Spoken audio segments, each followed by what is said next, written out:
So eto na nga mga kababayan, ito na yung sunod nating pag-uusapan. O ano ito ngayon? Halaka, Diyos ko, mga kababayan.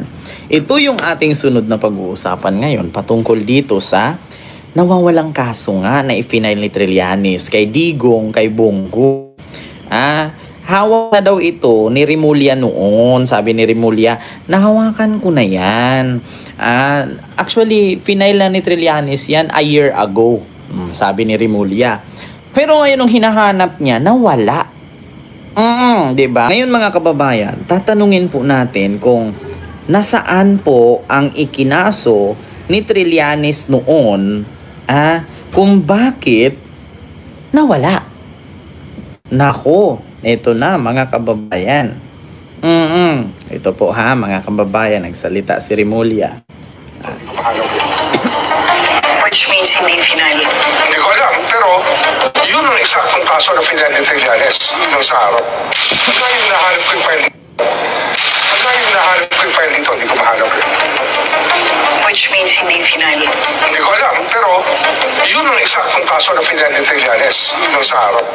Hanggang yung nahanap ko yung file dito. Narinig nyo po at nakita nyo po, hinahanap ngayon ni Boyeng Remulla kung nasaan itong i-final na kaso ni Trillanes kay Bongo at kay Digong na plunder. Kasi hindi daw po niya makita.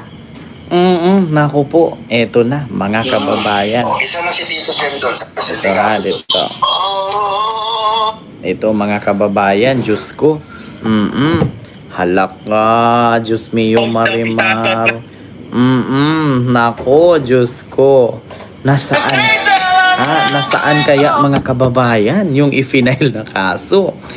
Kaso ni Digong at Bongo. Ito mga kababayan, nawala. Hala, Diyos ko. laban kay dating Pangulong Duterte at Senador Bongo. Dahil yung una pala na kanyang ipinail dun sa Department of Justice, nawala. Naku. At mukhang itinago, iwinala ng prosecutors ng DOJ na itinuturing na baka taga-suporta ni Duterte. Patay. O Duterte supporters. Halaka. Kasi inamin na po ni Boyeng Remulla, ating ombudsman sa kasalukuyan, na hindi daw dumaan sa kanya yung kasong ipinail ni Senator Trillanes sa DOJ nung siya pa ay sekretary. Paano yun? At nung kanyang malaman, ay nawawala na. At hindi daw ho ma-justify at may paliwanag ng prosecutor na naghawak ng kaso. Hindi po mga kababayan, gusto ko pong i-clarify sa inyo Ito pong kasong i-final ni Trillanes, magkaiba po doon sa i-final niya kamakailan lang. Yung isa kasing i-final niya kamakailan lang, automatic na sa ombudsman na po yun, natanggap na ni Remulla. Pero yung ikinaso niya sa DOJ last year, nawala daw. Ngayon, hinahanap ni Remulla ito kasi hindi daw po nakarating sa kanya. Oo, so mga kababayan, sa madaling salita, baka yung i-final na kaso na yun ay tinapon. 'Di ba? Or baka tinago.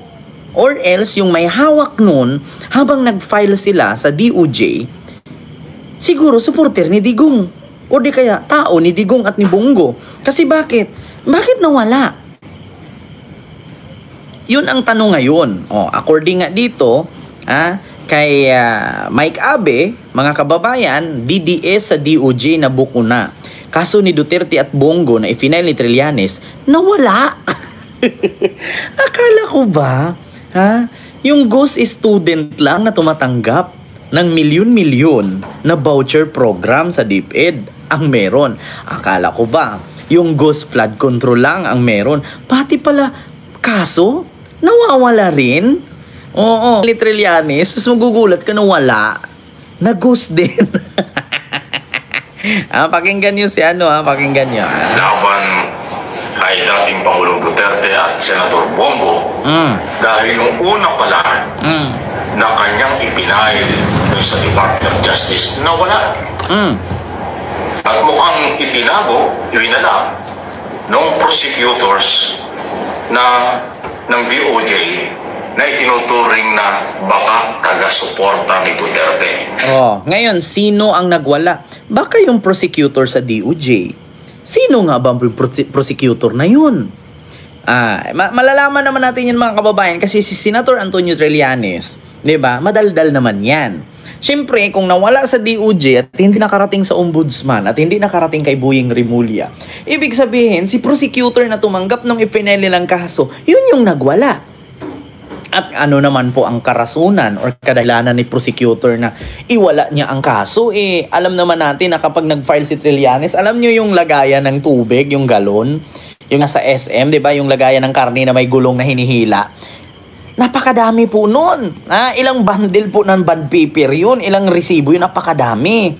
Imposible naman na mawawala yung napakadami. Buong ilang karton yun, 2 karton na resibo yun, ebidensya ng mga dokumento. Di ba? So ngayon mga kababayan, napaka-imposible na hindi mo nga kayang buhatin isang tao yung mga resibo, di ba? Pag nag-file si Trillanes doon, napakadami ng mga dokumento na nakapatong-patong, naalala nyo yon? Na pumunta siya doon, may bit-bit siyang napakakapal, napaka-imposible naman na mawala. O maliban na lang kung talagang tinapon. Nako, eto na. DOJ prosecutor na humawak sa kasong i-file ni Trillanes. Saan mo naman po dinala yung kaso? Kung saan kaya dinala ni prosecutor itong ikinaso ni Trillanes kay Bongo at kay Digong, bakit wala? Delikado. Ito mga kababayan ako gusto kong gusto kong mag-advise sa mga gustong mag-file ng kaso. Huwag nyo nang idaan sa DOJ. Dumiritso kayo sa ombudsman. Kasi nawawala yung mga kaso sa DOJ. Di ba? Kaloka. Kung mag-file pala kayo ng kaso, huwag na sa DOJ, nawawala. Lalong-lalo na kapag ang i-finailan mo ay mga manok ni Digong. Naku, baka yung mga papel na bit-bit ni Trillanes doon, yung mga bond paper na kakapal, baka binalot na yun sa tinapa sa dilpan. Hala, naku Ma'am Norma, mega love shoutout po. Nawala! Aba, Diyuski! Parang sa movie yung background mo, parang Twilight. Or Duterte supporters. Kasi inamin na po ni Boying Rimulya, ating ombudsman sa kasalukuyan, na hindi daw dumaan sa kanya yung kasong ipinail ni Senator Trillanes sa DOJ nung siya pa secretary. At nung kanyang malaman ay nawawala na. Patay. At hindi daw ma-justify at may paliwanag ng prosecutor na naghawak ng kaso. Imposible naman na hindi ma-justify at maliwanag ng prosecutor na may hawak ng kaso.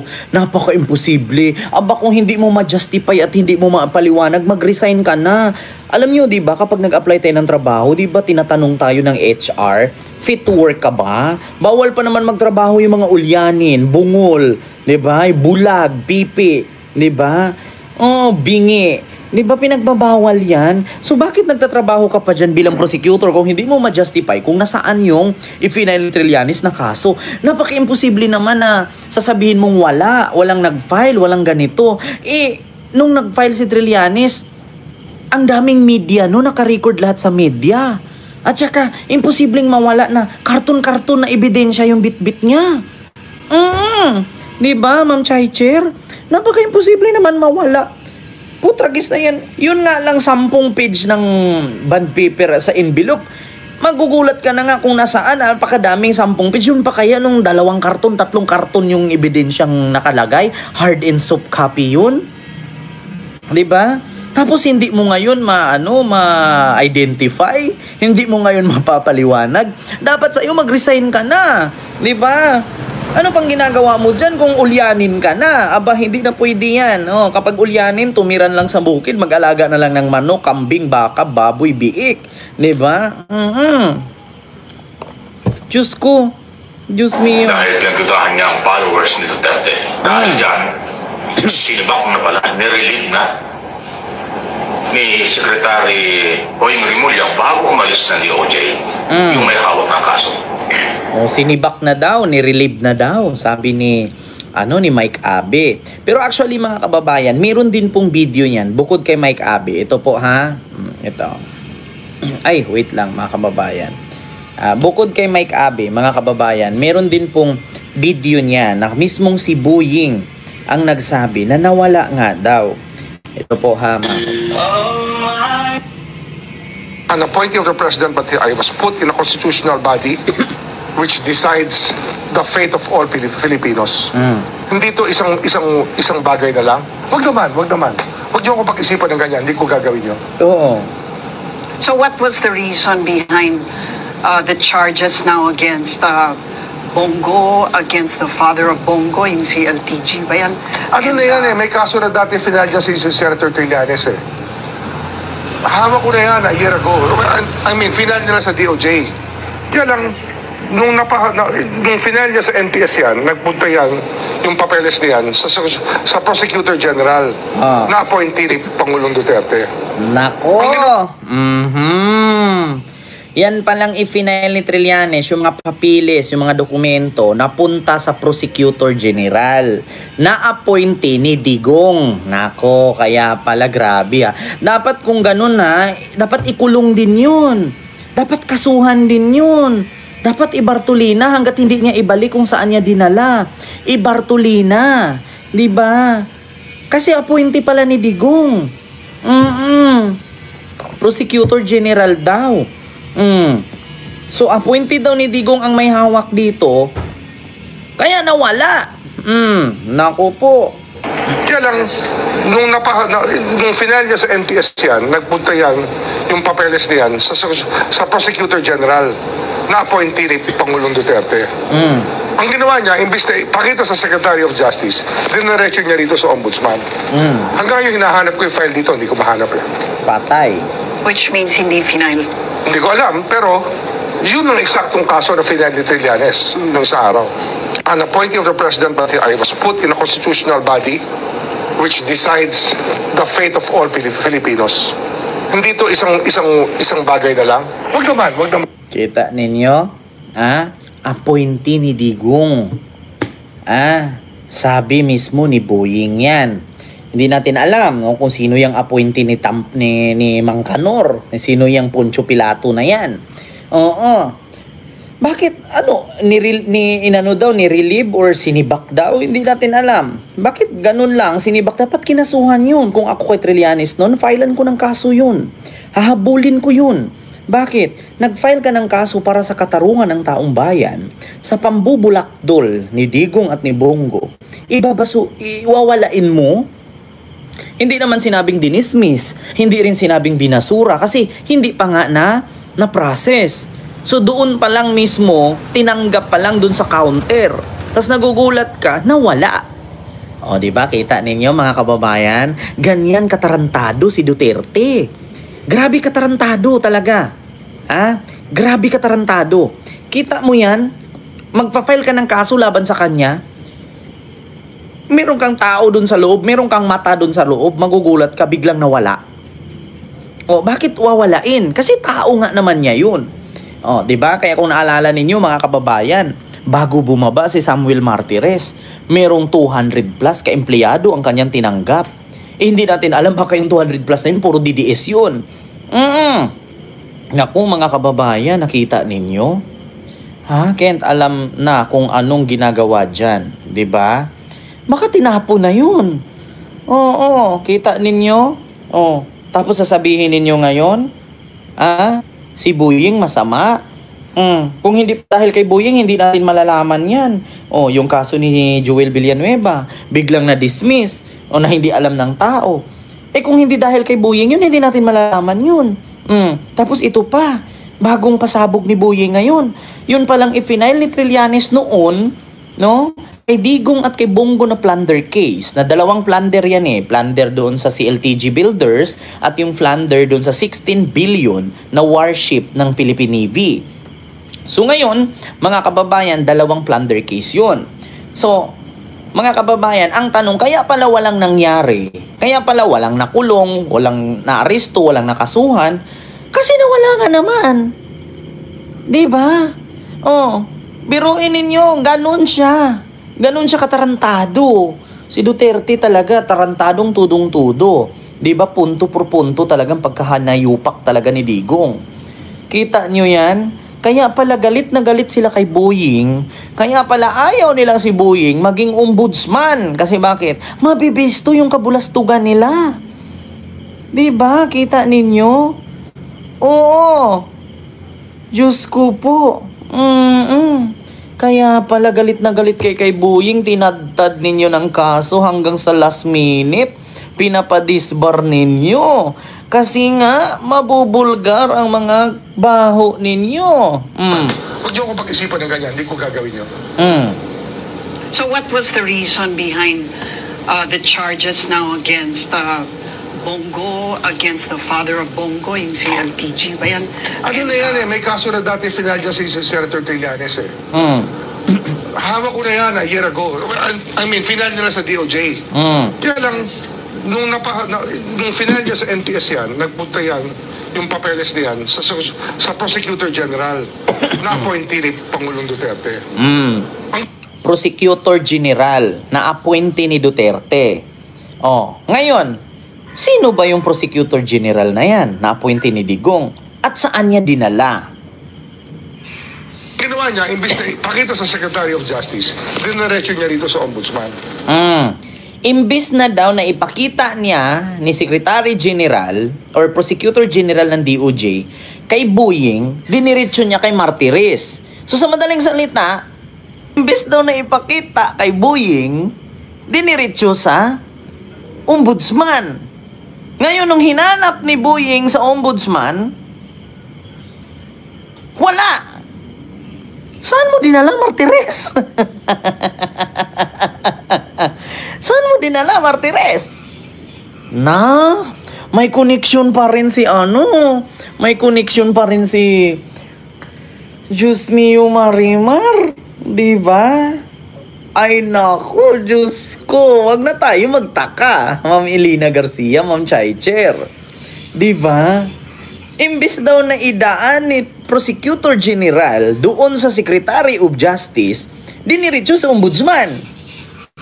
Pagdating doon sa Ombudsman, hinanap ni Boying, wala sa Ombudsman.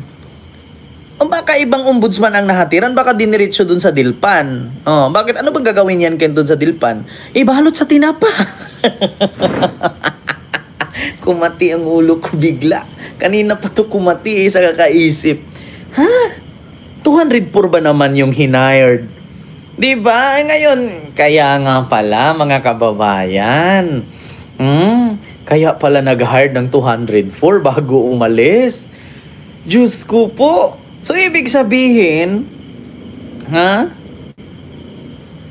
may kinalaman si Marty Ritt. Nako, ulitin ko nga, ulitin. Kaya yung hinahanap ko yung file nito, hindi ko hanap rin. Which means hindi final. Dinaretso niya dito sa Ombudsman. Kaya yung hinahanap ko yung file nito, hindi ko hanap rin. Which means hindi final. Hindi ko alam, pero yun ang isaktong kaso ng Fidel Trillanes noong sa araw. Ang appointing of the President of the United States in a constitutional body which decides the fate of all Filipinos. Hindi ko isang bagay na lang. Huwag naman. Huwag niyo ko pag-isip. Kita ninyo, mga kababayan, Diyos mio Marimar. So, ibig sabihin nga, na kay Martires. So what was the reason behind the charges now against Bongo, against the father of Bongo, yung si LTG ba yan? Ano na yan, may kaso na dati Fidel si Senator Trillanes Hawak ko na yan a year ago. I mean, final niya sa DOJ. Kaya lang, nung final niya sa NPS yan, nagpunta yan, yung papeles niya yan, sa Prosecutor General, na appointee ni Pangulong Duterte. Ang ginawa niya, imbis na ipakita sa Secretary of Justice, dinaretso niya dito sa Ombudsman. Hanggang yung hinahanap ko yung file nito, hindi ko hanap rin.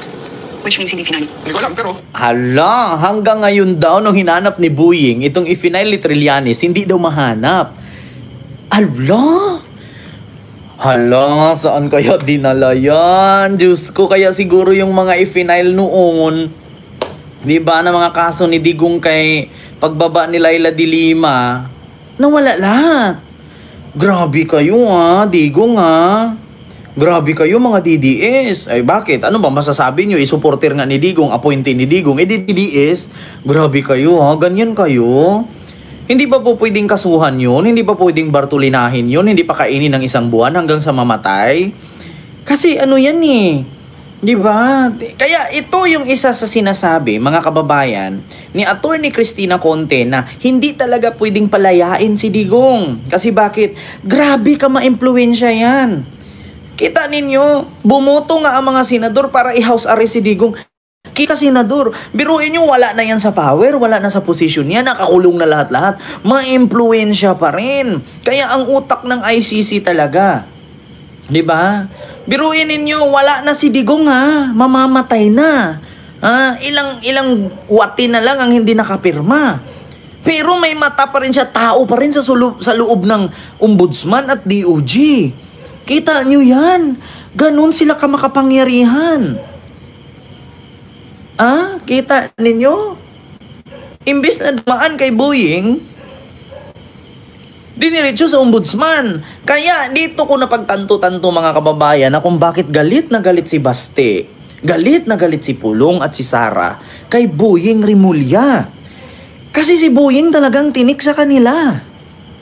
Biruin nyo yan, Secretary of Prosecutor General, diniretso sa ombudsman, hindi dinaan sa Secretary of Justice. Ang laking sampal yun. Ang laking kabastusan yun mga kababayan. Oo, ikaw yung Secretary of Justice, hindi mo ipapaalam sa'yo, diniretso sa ombudsman. So, parang naging Secretary of Justice na yung Prosecutor General. Pwede ba yung ganun? Pwede ba yun mga kababayan? Hindi mo na ipapadaan sa ida-direct mo na? So, parang yon si Trillanes nagbayad ng fixer? Ano yon fixer lang? Parang kukuha ka ng LTO license? Hindi ka nadadaan sa window 1, diretso ka window 8? Ganun ba yon? Tapos releasing na lang? Hala, Diyos ko po. Grabe, naku, grabe. Hala, ganyan pala sila. Grabe. Yun ang eksaktong kaso ng Fidel Trillanes noong sa araw. Ang appointing the President Batiay was put in a constitutional body which decides the fate of all Filipinos. Hindi ko isang bagay na lang. Huwag naman. Huwag niyo ako pag-isipan na ganyan, hindi ko gagawin yun. So what was the reason behind the charges now against Bongo, against the father of Bongo, yung si LTG? Ayan, Ayun na yan, may kaso na dati final niya si Senator Trillanes Hawak ko na yan a year ago. Final niya na sa DOJ. Kaya lang, nung final niya sa NPS yan, nagpunta yan, yung mga fairness yan, sa Prosecutor General, na ako pinili Pangulong Duterte. Ang ginawa niya, imbis na ipakita sa Secretary of Justice, dinaretso niya ito sa Ombudsman. Hanggang yung nahanap ko yung file nito, hindi ko mahanap. which means Diba? Hanggang ngayon, hinahanap ko, hindi ko mahanap eh. So which means hindi final. Hindi ko alam. Hindi alam ni Boying. So buti na lang nag-file ulit si Senator Trillanes, no, si Boying na yung ombudsman. Kamakailan lang, nakaraang 2 linggong nakalipas. Kaya pala nag-file ulit si Trillanes. Kasi alam siguro ni Trillanes na parang wala namang nangyari. Parang wala namang update. Kasi nga nawala. Hala, Diyos ko po. Naku, Diyos mio.